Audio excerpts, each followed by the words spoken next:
the higher we get, the older we get, the more bitter and resentment we get. Because the way that some of these older women will give you hell for being young, pretty, and black. Black women say that the worst leader they've ever worked for was another black woman. Doesn't like the fact that you put on makeup every day. Her hatred for me was so visceral. Why is it you all give other black women such a hard time? Regardless of what field they're in. When black women come to work, they go to work to do their job. They're not there to make friends. If that happens, cool.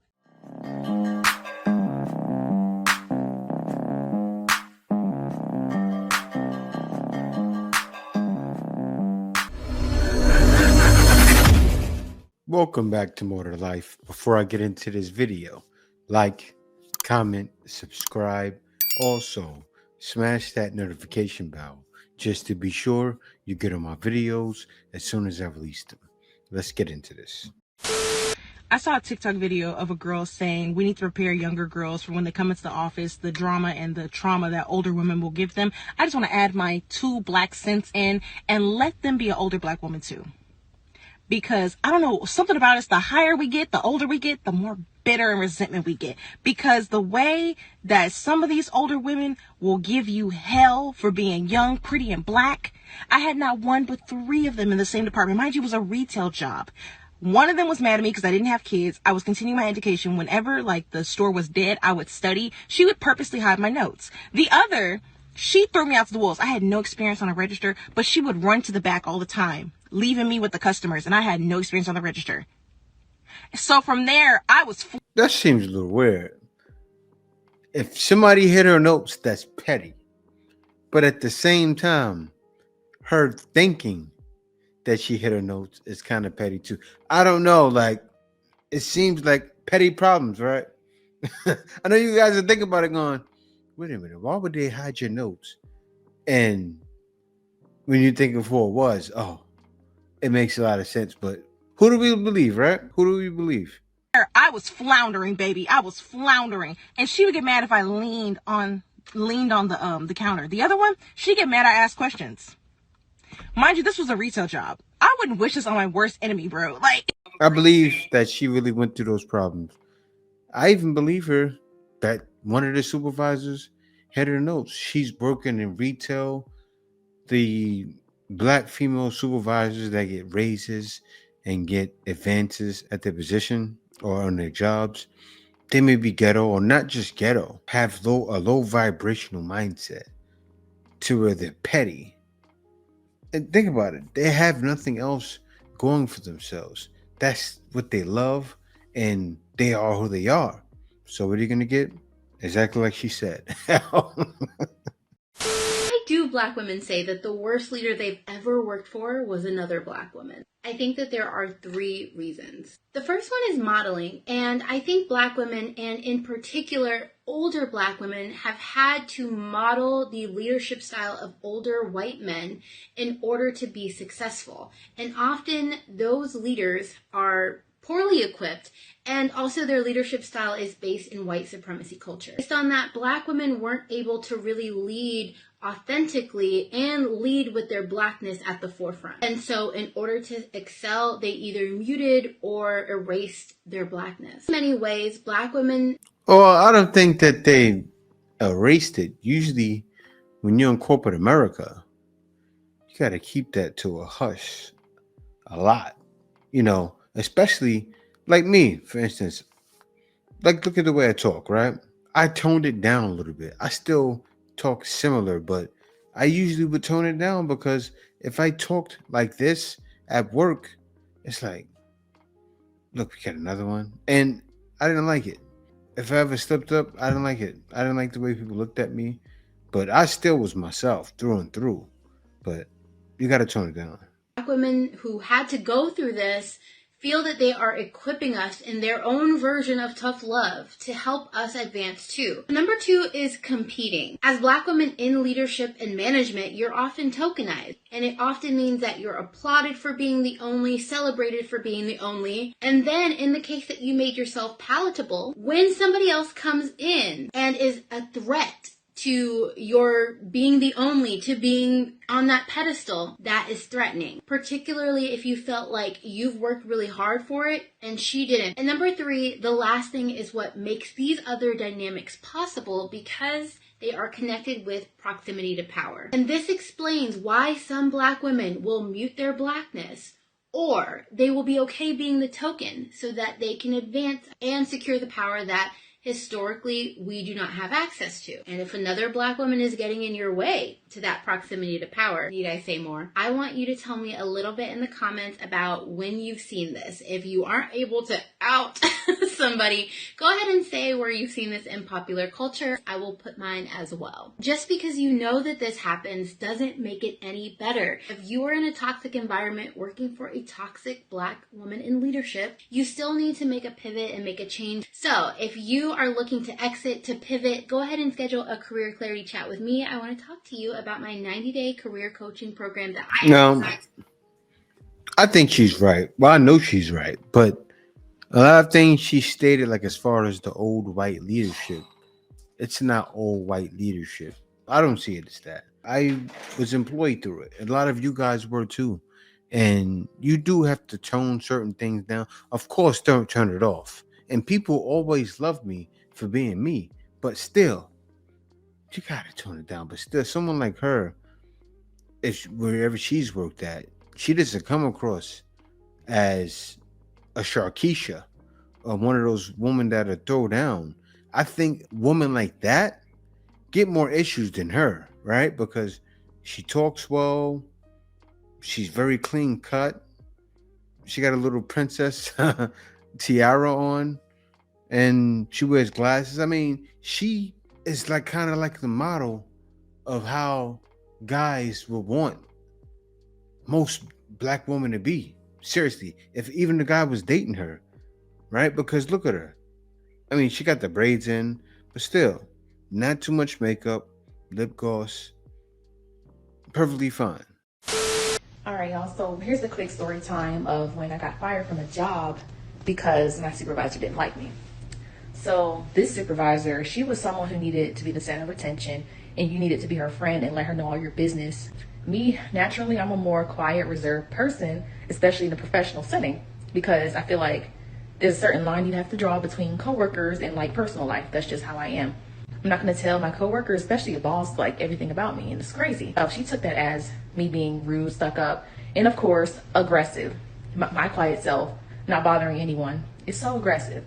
That's how I was labeled. And it hurt, especially coming from a fellow Black woman, knowing that the stereotypes that we face in the work environment anyway, and she's pushing those same ones onto me because simply I'm a reserved person. Like, she wanted me to perform for her, and that's just not me. I remember one particular time, my sister had just given birth. My niece, Ivy, she was a stillborn. And I love my sister so much. Anyone who knows me, like my sisters, I love them.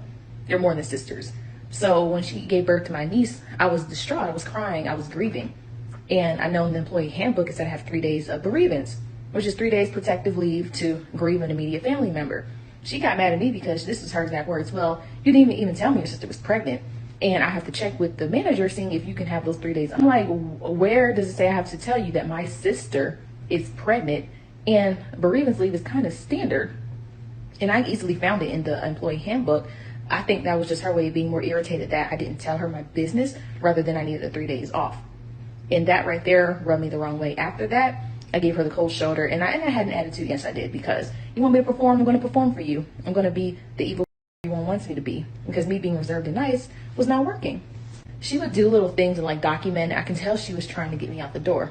So luckily, I was already applying for other jobs, just preparing for it. And this same issue tends to happen at a lot of jobs I go to.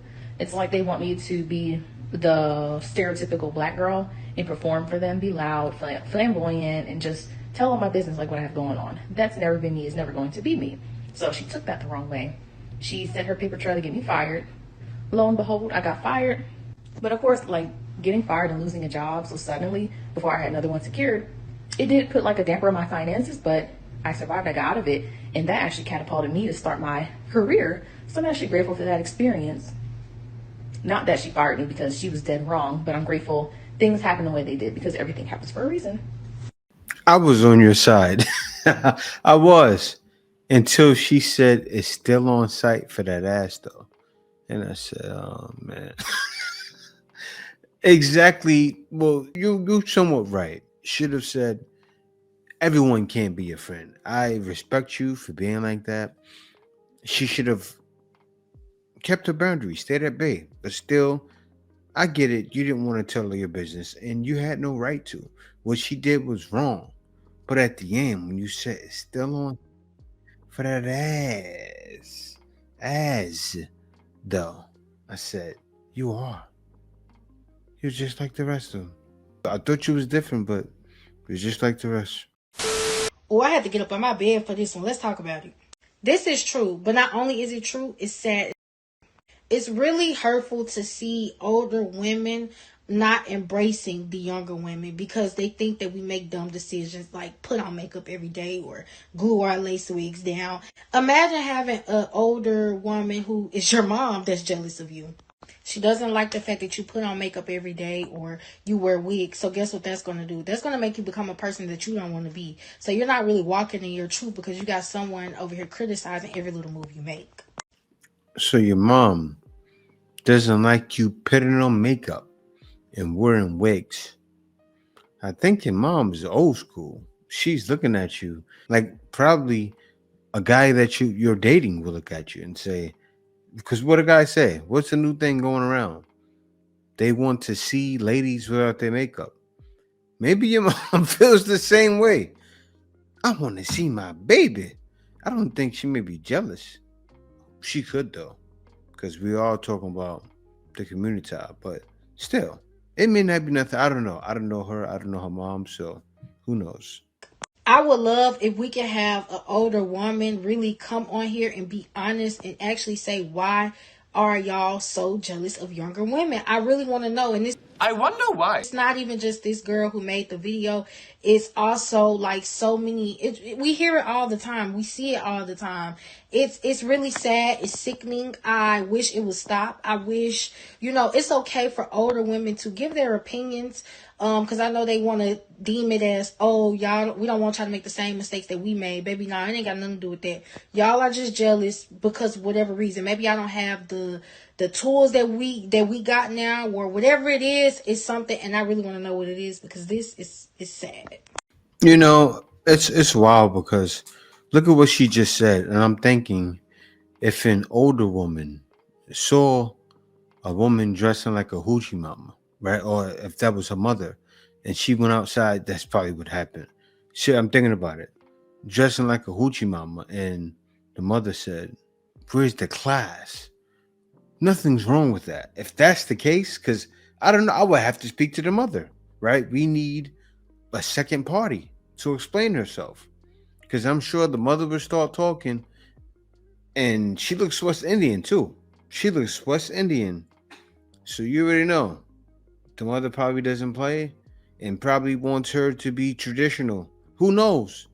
That could be the case. And doesn't like. It's not hating at all. She doesn't agree with it, right? I can imagine the mother probably has her regular hair in her head. A lot of women are walking around, not a lot, but a lot of old school, traditional ladies are walking around like that. And you're just saying she's jealous. The older women who are natural are jealous. Look, that's it right there. I don't think so. We are the number one wanted man on earth. Yes. You are the number one wanted man on earth by all races of women. Snow bunnies, whoever races outside of black women are gonna give it up to us.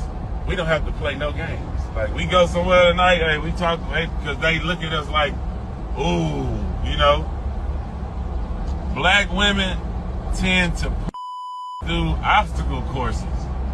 Even if you ain't got no money, you are still the king of the earth. We are the most dominant gene on earth. If we busting any girl, the baby is black. Even though we want our own black women tend to put us through obstacle courses. Right? My bad. Black women like the, oh, you gotta wait. Oh, we celibate. Oh, you gotta marry me. Oh, you gotta buy me something. Oh, you gotta do this. You gotta do that. White women ain't asking for nothing. Doming you up. We don't have to argue. It ain't. They gonna go because they look at us like, oh, this is a, I just wish I could have one for myself. Not just white women, all women.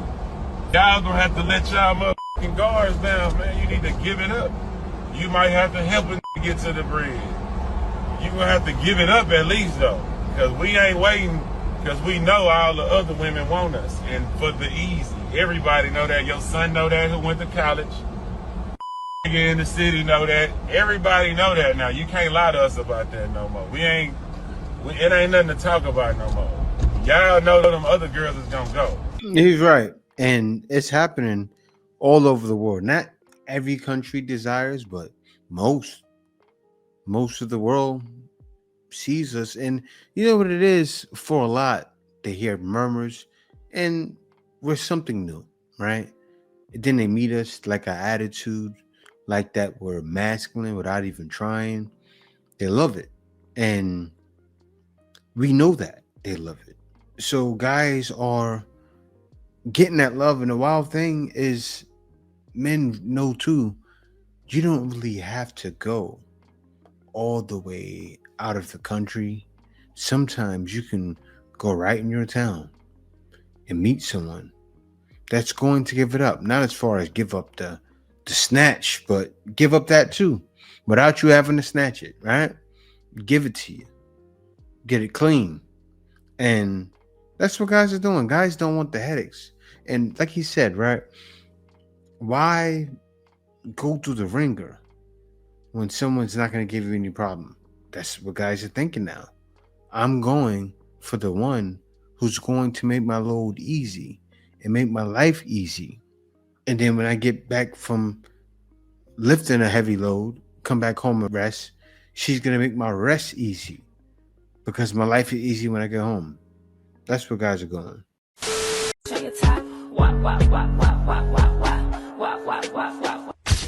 I'm sorry, brother. You've been caught. I'm sorry, brother, but you are in the book of Negroes. What do you mean? I never... Sorry, brother. Oh,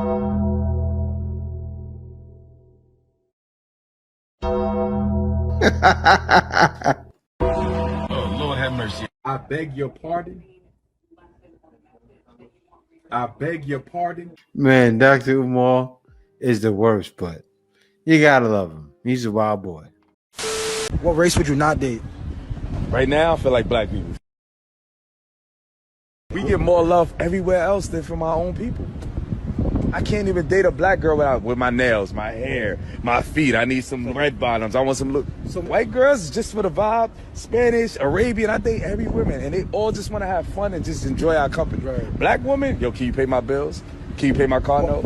Why do you think that is, though? And you know, as a people, we already down low. So it's like we coming from a poverty level. But still, we shouldn't come at each other like we getting over on each other. Right. We should be working together to get over on everybody else. Yeah, and that would never happen.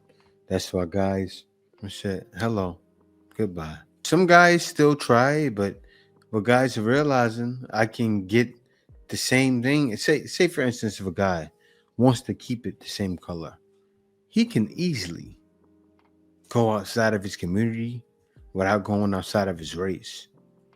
Guys just don't want to deal with Sharkeisha anymore. That's pretty much it. Okay, quick PSA to everyone out there. Black women in the workforce, wherever, regardless of what field they're in, when black women come to work, they go to work to do their job. They want to clock in, do their job, and leave. That being said, we're not there to make friends. If that happens, cool. But please understand, you are not entitled to our engagement, and we are not required to be your friend and engage with you. We are not uncooperative, we are not combative, and we are not hostile just because we don't want to be your friends. Leave black women alone and leave black women alone in the workplace. You know, the wild thing, right? It's not about being friends, but when you see someone, you don't have to go over to their home, but talk to some people at work. I mean, don't be that person that every time someone sees you at your desk and says hi, you come across as it. And What do everybody paint you as? Be real. Everybody is going to paint you as the mad MBW. I'll just say that. The acronym. MBW. As soon as you started talking and over your head, I seen leave us alone. And the way your face is, I'm looking at you after like with your hand like that. You look angry. And why would you get on TikTok and say this? MBW. Seriously, because I'll tell you, when I go to work and I talk to everybody, white people, black people, Spanish people, cordial, not being their best friend, but you're going to have people you're close to. This is a place you go to every day. You're not going to find people that you alike with, that you get along with. That's why you're judged that way. Like, my experience when I would go to a job interview was like, if there was a black woman, for example, on the other side interviewing me, I'd be like, oh, I'm definitely not getting it. Why? Really, that person works at a company where they're probably the only one or a few of the only one. They're the only woman, the only person of color. You're a reflection on them. And so they got to be extra, like toughness dialed up. And at least in my experience, my biggest allies in business and people have helped me lean towards being men over women. And it's like an unfortunate. I will say it's the same for me. The worst things that have happened to me in the workplace have happened from women. When you feel like you are wearing that role and there can only be one woman, then you feel like there's more competition. I am jealous. Against the other women. And so it's important for all of us to look at that and say, like, we're not going to fall into that. There can be so many of us. Yeah, it's not the same though. I know what the black woman is saying, right? Because another one explained it earlier. You know, she is looking at it saying, I'm the only one here. Especially when you go to the upper echelon of jobs, you know, where you're making 80,000, 90,000, 100,000. They're looking at you and going, no, I'm not letting you come in here and mess this up. They're gatekeeping, right? And they're going to push anyone out that they feel is going to make their environment toxic. And you know what's wild? She doesn't come across as a toxic woman. I know one thing. When black women go to work, except for the other black woman, the last one, she seemed very angry. She don't want to make friends nowhere. She's angry. But her, she don't give me the vibe of I'm going to go to work and cause problems, because she knows I'm going to be good at work, but she may be a very outstanding female. You have some out there that are a good woman. Not all black women are bad. But what she's saying is right, and I feel her, and it's wrong, but that's how it is. The gatekeepers, they hold you down. This question is for black women in high position and are able to, be a good mentor to other black women who wants to be where they are. Why is it you all give other black women such a hard time? Why you all are always creating, some of you all are always creating such a hostile environment, or creating an environment for no room to grow for other black women? There's always just this hostility. Why? You know, a lot of them are like that because that's what they come from. Could you imagine how tough it was in the 80s? I got to talk about it. Like, my mother, she worked for the Federal Aviation Administration. And this was when I was born. So what we talking, 40 years ago? And yeah, she worked for the government. And she saw some things.